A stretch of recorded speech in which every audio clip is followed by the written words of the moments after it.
warahmatullahi wabarakatuh. Halo semuanya, di sini saya memiliki data mengenai uji korelasi persen produk. Nah, sebelum kita melakukan uji korelasi persen produk, kita harus tahu terlebih dahulu datanya terdistribusi secara normal atau tidak. Karena jika datanya normal, maka uji korelasi persen produknya akan dilanjuti. Dan jika tidak normal, maka kita tidak bisa melakukan uji korelasi persen produk. Nah, di sini kita langsung saja copy datanya.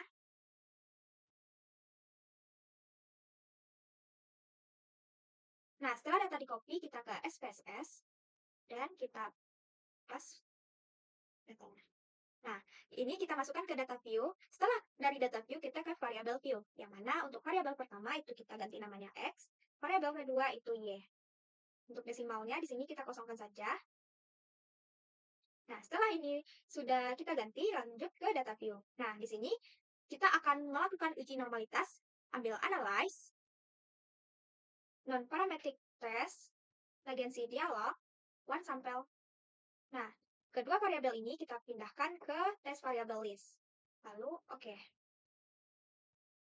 Nah, di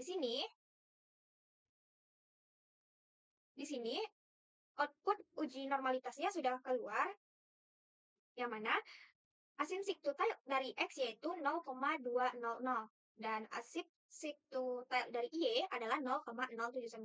Nah, karena asymptotic dari X itu besar dari 0,05, maka data terdistribusi secara normal, dan Y juga besar dari 0,05. Nah, karena datanya sudah terdistribusi secara normal, maka kita akan melanjuti uji korelasi produk persennya. Sini kita langsung aja ambil analyze, correlate, bifurc. Nah, di sini kita pindahkan kedua variabel ke kanan. Setelah variabel sudah pindah ke kanan, lalu kita tekan OK.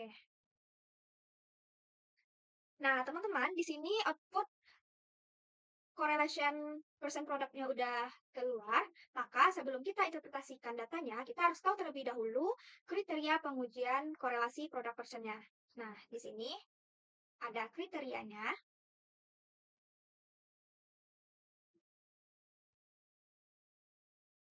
Yang mana kriteria pengujian uji korelasi persen produk momennya, jika nilai sigtutal kecil dari 0,05, maka berkesimpulan ada hubungan secara signifikan. Dan jika nilai sigtutalnya besar dari 0,05, maka berkesimpulan tidak ada hubungan secara signifikan. Nah, di sini teman-teman bisa lihat nilai sigtutal dari X yaitu 0,000, yang berarti kecil dari 0,05. Maka dapat disimpulkan ada hubungan secara signifikan antara variabel X dan variabel Y. Nah, di sini teman-teman pasti penasaran, percent correlation ini gunanya buat apa sih? Jadi, percent correlation ini gunanya untuk mengukur derajat hubungan atau koefisien korelasinya, keeratan hubungan antara variabel. Nah, di sini percent correlation X terhadap Y itu adalah 0,533, yang mana nilai korelasinya itu berada di rentang 0,40 sampai 0,599, yang artinya tingkat hubungan antara variabel X dan Y yaitu sedang atau cukup. Nah, di sini nilai percent correlation-nya itu positif, itu artinya jika variabel X itu meningkat, maka Y juga ikut meningkat.